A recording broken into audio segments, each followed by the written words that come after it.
Let's make oat-free banana flax muffins.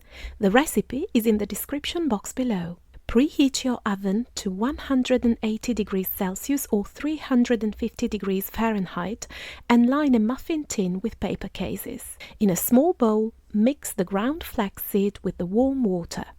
Stir and let sit for 5 to 10 minutes until the mixture thickens. In a large mixing bowl, mash the ripe bananas with a fork.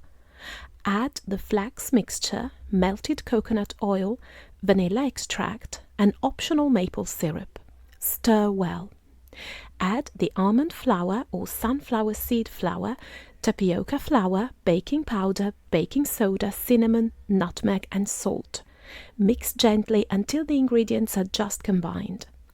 Add a little plant milk if the mixture is too thick.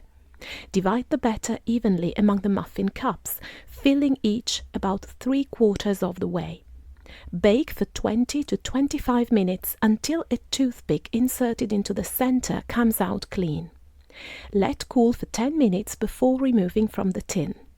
Enjoy!